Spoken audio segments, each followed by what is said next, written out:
The need to hammer things goes back to prehistoric times, when early man used stones as tools. The modern hammer evolved from those first crude implements. But with its forged steel design and user-friendly handle, the hammer of today is strikingly different.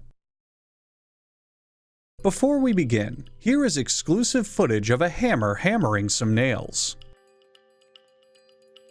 Now here's a hammer pulling them out, a rare sight many of you viewers have probably never seen before. It starts with a thick steel bar.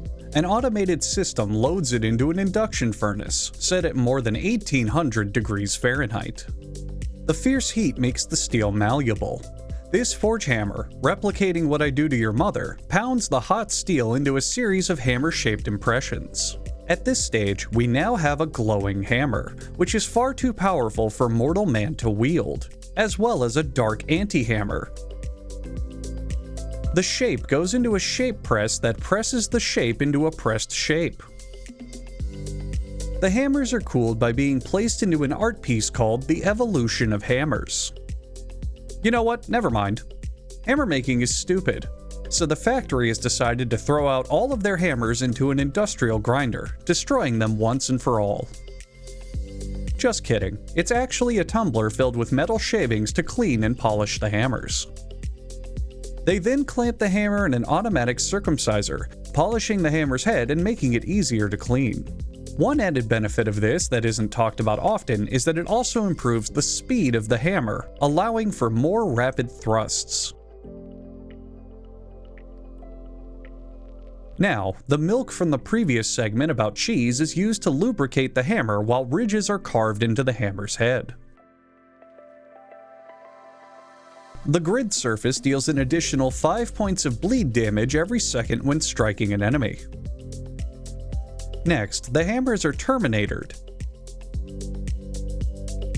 and then quickly rescued before any of them create a time paradox. Then it's off to a nice safe cooling dip in the— oh my god, oh Jesus! What the fuck just happened? Now it's time for another polish. Sometimes, the polishing is so efficient, the hammers transform into leather rings. The leather rings are assembled in a tray, along with some plastic ones that are thrown in for style, to create a suitable workplace dildo. The end of the hammer is inserted into the rings and oh, excuse me, that's actually a suitable workplace male masturbator. My mistake. The end of the hammer is secured in a clamp, and something else deviously sexual happens to it. I mean, seriously, look at what's happening. You can feel the air getting warmer in that factory by the second.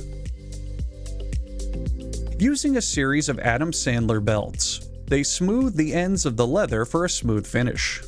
This is a tank of heavy lacquer, and this is the World Hammer Dunking Champion of 1997. Watch what happens when the two meet.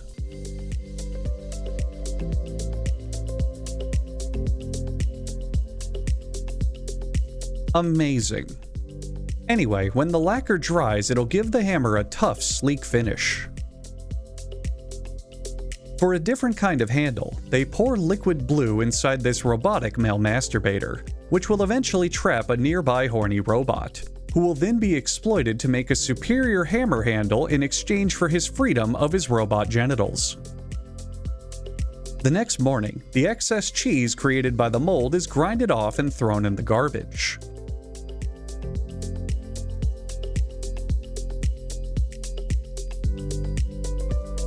They stamp the model number onto the hammer. This is the 20th hammer ever built. Then it's on to the Hammer Ballet, where an interpretive dance version of The Evolution of Hammers is being performed. It's exceedingly boring.